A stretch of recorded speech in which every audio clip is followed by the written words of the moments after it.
थी मैं जब विधानसभा का सदस्य था तब ये जानकारी में आया कि एक ही तहसील के 100 से ज्यादा एक साथ थानेदार बन गए। मैं तो इतना ही निवेदन आप सबसे करूंगा, इस मामले में जो पीड़ित, जो एसआई भर्ती में के जो पीड़ित विद्यार्थी हैं उनको मैं इस चीज के लिए धन्यवाद दूंगा। कम से कम इतना मादा तो आप लोगों ने पैदा किया कि आज जयपुर की हृदय स्थली के ऊपर आप धरना देके बैठे हो। और मैं सबसे बड़ा धन्यवाद दूंगा हनुमान बेनीवाल जी को कि इन युवाओं के साथ कंधे से कंधा मिला के और इनकी आवाज को पूरे देश प्रदेश के अंदर इन्होंने बुलंद की। मैं मीडिया के बंधुओं को भी धन्यवाद दूंगा कि लोकतंत्र का चौथा स्तंभ जो है, बहुत बड़ी जिम्मेदारी हम सब की है, क्योंकि एक अकेला व्यक्ति सिस्टम के अंदर सुधार नहीं कर सकता। हम सब जागरूक व्यक्तियों का परम दायित्व है कि जहां भी हमें दिखे कि किसी व्यक्ति का शोषण हुआ है, किसी के साथ अन्याय हुआ है, चाहे वो किसी जाति, धर्म, संप्रदाय, या यदि हम नौकरी की बात करें तो चपरासी से लेकर और आईएएस तक, यदि किसी भी भर्ती के अंदर धांधली हुई है तो हमें निश्चित रूप से उन पीड़ित व्यक्तियों के साथ कंधे से कंधा मिला के चलना चाहिए। राष्ट्रीय लोकतांत्रिक पार्टी का तो निर्माण इसी के लिए हुआ है। व्यवस्था परिवर्तन हमारा नारा है। जो व्यवस्थाएं पिछले 10-15 साल के अंदर बन गई, किस तरह आरपीएससी के मेंबर जो है, जो बड़े बड़े भाषण हम सुनते थे जब बच्चे थे, हम जब बच्चे थे आरपीएससी और हाईकोर्ट और इनके सामने से गुजरते थे तो जब तिरंगा झंडा लहराता था तो यूं लगता था मन के अंदर कि यहाँ जरूर कोई न कोई देवता रूपी व्यक्ति बैठे हैं।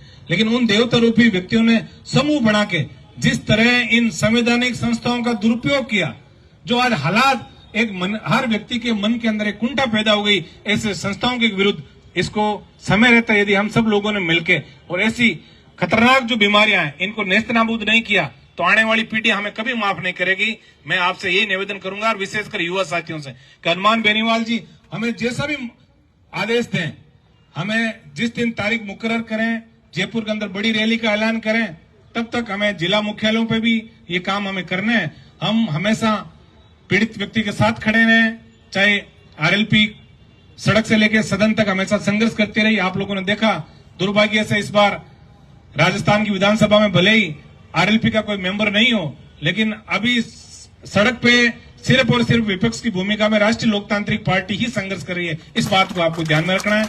इस बात को सोशल मीडिया के माध्यम से भी, मीडिया के साथ साथ सोशल मीडिया का एक बहुत बड़ा हथियार जो हमारे पास है, इस सोशल मीडिया के ऊपर सही दिशा के अंदर सकारात्मक तरीके से हमें ये मुहिम चलानी है कि हमारा एक किसान का बेटा हनुमान बेनीवाल किस तरह जवान, किसान और दलित पीड़ित व्यक्ति के साथ हमेशा कंधे से कंधे मिला के खड़ा रहा है।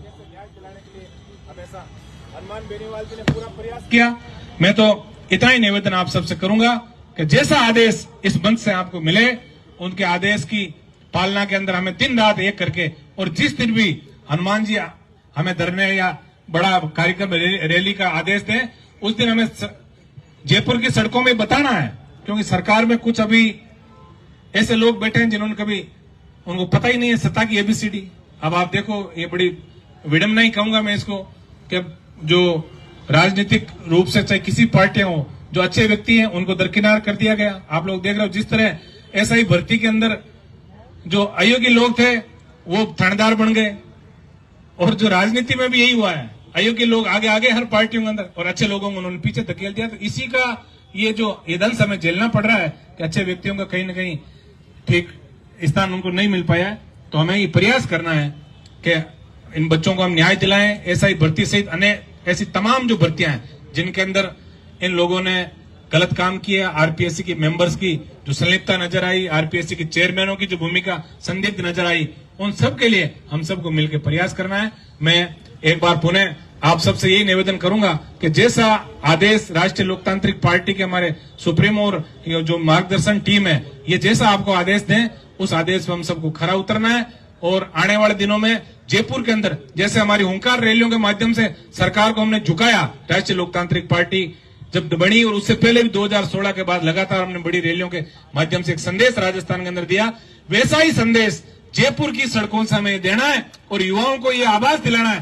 आज बहुत बड़ी मुझे खुशी हो रही है कि युवाओं के जो माता पिता जो है, दुख सिर्फ युवाओं को भी नहीं है, सरकार ने देखो कैसी चाल चली कि एक भर्ती रद्द नहीं की और दूसरी भर्ती निकाल दी ताकि बच्चों को बिजी कर दो, कहीं न कहीं ऐसे आंदोलनों में भाग नहीं ले पाए। ये सरकारों की बहुत बड़ी सोची समझी राजनीति है। आप रुक जाते 10-20 दिन ताकि बच्चों का ध्यान भी डाइवर्ट कर दो आंदोलन को भी कमजोर कर दो और फिर जिनको न्याय करना है उनको चुपके से उनको न्याय कर दो। ये सरकारों की सोची समझी चाल है। इस चाल को हमें नाकाम करना है और राष्ट्रीय लोकतांत्रिक पार्टी के बैनर तले और इन एसआई भर्ती रद्द करने का जो आंदोलन जो युवा साथी कर रहे हैं, इनके साथ कंधे से कंधा मिला के हमें इनको न्याय दिलाना है। धन्यवाद। जय हिंद। राम राम।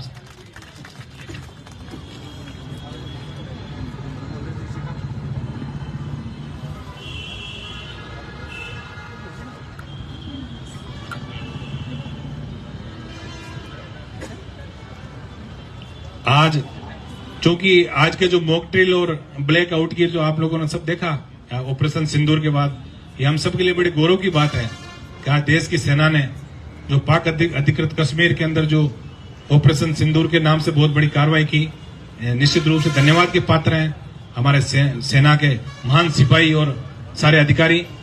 आज का ये कार्यक्रम था कि रैली की घोषणा होनी थी, लेकिन कुछ परिस्थिति आप सबको पता है, तो रैली की घोषणा के संबंध में ये सब मिलकर तय किया है कि इसकी घोषणा हम सोशल मीडिया का जो प्लेटफॉर्म है कभी भी हो सकती है।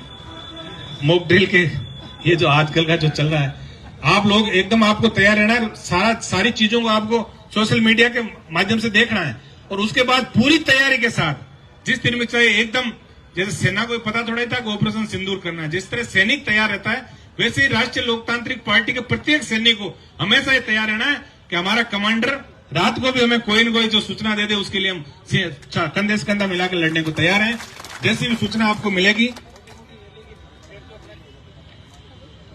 पहले तो यही तय था भाई 13 को या 14 को हम बड़ी रैली करेंगे, लेकिन आज एक बार पुनः यहां से चलने के बाद और इसके बारे में सबसे चर्चा भी कर लेंगे, क्योंकि एकदम कहना जल्दबाजी होगी। सामरिक चीज भी बड़ी महत्वपूर्ण चीज है। आज जो चल रहा है देश के अंदर जो घटनाक्रम, देश विदेश के अंदर जो घटनाक्रम सिनेरियो, वर्ल्ड वाइड सिनेरियो जो बन रहा है, तो हम एक बार पूरा विश्लेषण करके उसके बाद तारीख की घोषणा करेंगे। लेकिन आपको तो ये सोचना कि रैली तो होनी है और तैयारी हमें करनी है। अभी से आज ही जाके आप और 100-50 व्यक्तियों को आप अभी से तैयार करो। आज तो प्रमुख लोगों को, पदाधिकारियों को सिर्फ बुलाया है, क्योंकि राजधानी बड़ी दूर है, राजस्थान प्रदेश बहुत लंबा है। अब नागौर जिला हरियाणा से बड़ा हो गया, तो राजस्थान की तो आप कल्पना कर सकते हो, दूर दराज से जो लोग आए हैं और जोश आज दिख रहा है चारों तरफ से, तो निश्चित रूप से मुझे पूरी उम्मीद है कि युवाओं को न्याय भी मिलेगा। और राष्ट्रीय लोकतांत्रिक पार्टी तो आप सबको पता है कि हनुमान जी आखिरी उम्मीद, चाहे सैनिक नरेश जाट का मामला हो, चाहे बीकानेर की जो बच्चियां गोद में गिर गई उनका मामला हो, चाहे दलित पीड़ित किसी भी व्यक्ति का मामला हो, और चाहे उसकी विचारधारा कोई सी भी पार्टी की रही हो, हनुमान बेनीवाल जी ने हमेशा ईमानदारी से हर व्यक्ति के आंसू पहुंचने का पूरा प्रयास किया। हम तो बड़े सौभाग्यशाली लोग हैं कि हमें ऐसे कमांडर, एक ऐसा कमांडर मिला जिसने हमें हमेशा सही के साथ चलने की बात कही। सरकार से यदि सरकार की इच्छा ठीक नहीं है तो उसके खिलाफ लड़ने को हमें सड़क पे लाकर उससे लड़ने की बात भी कही और सही दिशा के अंदर आगे बढ़ने की बात कही, नशा मुक्त समाज की बात कही। वरना आप जानते हो आज जो सिनेरियो राजनीतिक रूप से जो देश के प्रदेश के अंदर बन रहा है, ये भी चिंता की बात है। तो हमें ऐसे व्यक्ति को आगे लाना भी बहुत बड़ी आवश्यकता है। इस चीज का भी आप लोग ध्यान रखना। और मैं सोशल मीडिया के माध्यम से, क्योंकि सारे प्रतियोगी जो एसआई भर्ती के थे वो आ नहीं पाए, तो सोशल मीडिया के माध्यम से उनसे भी मैं निवेदन करूंगा। मैं पिछले 5-7 दिन से सोशल मीडिया पे लगातार देख रहा हूं किस तरह कोचिंग सेंटर जो चलाते हैं, ये आपको हैरानी इस बात की होगी और इसके हम भी पुख्ता प्रमाण आप लोगों को कभी देंगे, जो आप सोशल मीडिया के माध्यम से आगे भेजना, कि बड़ी जो कोचिंग सेंटर के मालिक हैं उन लोगों की किस तरह आरपीएससी के मेंबर और आरपीएससी के चेयरमैनों से सीधी सांठगांठ उन लोगों की रही। इस बार सारे प्रतियोगी परीक्षाओं की जो तैयारी बच्चे कर रहे हैं, उन बच्चों को धमकाया जा रहा है, उनको मजबूर किया जा रहा है कि तुम यदि उधर जाओगे तो हम तुम्हारा ये आयत कर देंगे। तो बच्चे डर भी रहे हैं। सही बात है, कोई कह रहा है कोई केस लग जाएगा, तुम आगे नौकरी नहीं कर पाओगे। अरे भाइयों, नौकरी तुम वैसे नहीं कर पाओगे। जब ये पेपर आउट होने लगे और बोली का पता हो गया, आप मुझे बताओ, जैसे अब इतने हो गया साहब 20 लाख रुपए ले और थानेदार बन जाओ, तो फिर पढ़ाई कौन करेगा? आप बताओ मुझे। ये सारी व्यवस्थाएं जो है, इन व्यवस्थाओं को हम सबको मिलके, क्योंकि कई बार क्या होता है, अनुशासन बड़ा प्रिय लगता है। जब बच्चा छोटा होता है और जब साइकिल चलाता है तो उसको ये अनुशासन पता नहीं होता कि साइकिल चलाने का अनुशासन क्या होता है। एक बच्चा साइकिल चला रहा था और अपना हाथ पीछे कर लिए और बोला देखो मेरा हाथ नहीं है, और थोड़ा आगे गया यार पाँव भी फोल्ड कर लिए, बोले देखो पाँव भी नहीं है, और धड़ाम से जाके गिरा। और हॉस्पिटल में गया तो बोले देखो मेरे दांत भी नहीं है। ये अनुशासन जो है, ये अनुशासन जो सरकार बिगाड़ रही है, इसके बहुत गंभीर दुष्परिणाम होंगे, इस बात को ध्यान में रखना है। ये हंसी और कोई ताली बजाने की बात नहीं है, ये हमारे देश और प्रदेश के लिए बहुत शर्म की बात है कि आज एसआई भर्ती रद्द करने का मामला जब प्रूव हो गया, सरकारों के अंदर अच्छे व्यक्ति जो बैठे हैं उन्होंने ये कह दिया, मंत्रिमंडलीय उप समिति ने कह दिया, सारी जांच एजेंसियों से कह दिया कि भाई भर्ती रद्द होनी चाहिए। उसके बाद सरकार को ऐसा किया कि आप बताओ, लेकिन है कहीं ना कहीं उन लोगों को किसी से होगा पेचअप। अब ये बातें सारी हम अधिकृत नहीं है, हनुमान जी आप लोगों को बताएंगे क्या क्या हुआ क्या नहीं हुआ इसके अंदर। लेकिन इतना आप लोग ध्यान रखो, कहीं भी अपने आसपास अन्याय देखो तो हमारा सबसे पहला कर्तव्य है कि अब हनुमान बेनीवाल के कमांडर, हनुमान बेनीवाल जैसे कमांडर के सिपाही हैं, तो हमारा परम धर्म है कि जहां भी अन्याय देखें, चाहे वो जाति किसी जाति धर्म संप्रदाय का व्यक्ति हो, हमें उसके साथ कंधे से कंधा मिलाकर उसको न्याय दिलाने का पूरा प्रयास करना चाहिए। यही राष्ट्रीय लोकतांत्रिक पार्टी तभी व्यवस्था परिवर्तन के अंदर सफल होगी। इस चीज का विशेष ध्यान रखना। एक बार पुनः मैं सबसे ज्यादा धन्यवाद तो मेरे इन भाइयों को दूंगा, एसआई भर्ती रद्द करने को जो लगातार संघर्ष, देखो संघर्ष बड़ी टेढ़ी चीज है, हमें लगता है यूं ही, हम अखबार पढ़ लेते हैं, 15 दिन से धरने में बैठे हैं, सोशल मीडिया में पढ़ लेते हैं, लेकिन 45 और 50 डिग्री तापमान के अंदर, इस धूप के अंदर यहां बैठना ये बहुत बड़ी बात है। तो हम इन बच्चों को हमें संबल देना है। और आज जब बुजुर्ग व्यक्ति आए हैं, हम सब लोग आए हैं, तो हम इनको पूरा भरोसा दिला के जाना चाहेंगे कि हनुमान जी जैसा हमें आदेश करेंगे, हम ईमानदारी से तन मन और धन से आप सब लोगों की इतनी मदद करेंगे कि आने वाला जो हमारा युवा जो आगे भर्तियों के अंदर आएगा उसको जरूर, वो आज दूर बैठा भी एकदम टकटकी लगाए हनुमान बेनीवाल जी की तरफ देख रहा है कि न्याय की आखिरी उम्मीद है वो सिर्फ और सिर्फ हनुमान बेनीवाल है। इसलिए हम पुरजोर तरीके से इन बच्चों की मांगों का समर्थन करते हैं। और इस गूंगी बेरी सरकार में यदि कोई अच्छे व्यक्ति भी बैठे हैं, उनसे हम आग्रह करेंगे, अनुग्रह करेंगे कि आप लोगों को भी अपनी नैतिकता दर्शाते हुए इन बच्चों के साथ आके इनके भविष्य के साथ खिलवाड़ नहीं हो, और एक समाज के अंदर ये संदेश आए कि सरकार का काम सिर्फ डंडा चलाना नहीं होता, सरकार का काम आम जन और पीड़ित व्यक्ति के साथ खड़ा होना ही सरकार का काम है। इस चीज की हम शपथ लेते हैं कि हम समाज के अंतिम छोर में बैठे व्यक्ति की जब हम शपथ जब लेते हैं, और संविधान की बात करती है सारी पार्टियां, संविधान के अंदर सारी चीजें लिखी हुई है, यदि ऐसा अन्याय यदि किसी के साथ होगा तो सरकार का परम दायित्व है।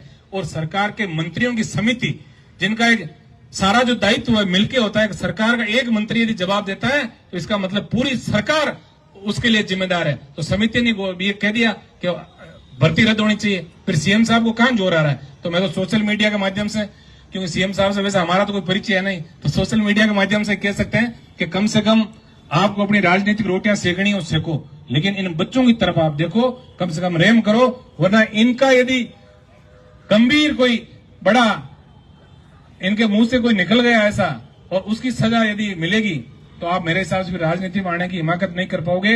इसलिए समय रहते इन बच्चों के साथ आप न्याय करो। धन्यवाद, जय हिंद, राम राम। बहुत बहुत धन्यवाद भाई साहब नारायण जी बेनीवाल।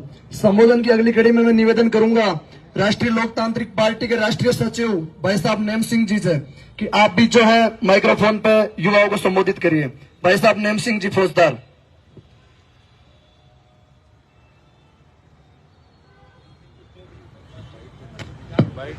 नहीं राम राम साहब, आज इस शहीद स्मारक पर भर्ती रद्द करने की जो धरना प्रदर्शन चला आ रहा है, इसमें हमारे राष्ट्रीय लोकतांत्रिक पार्टी के सुप्रीम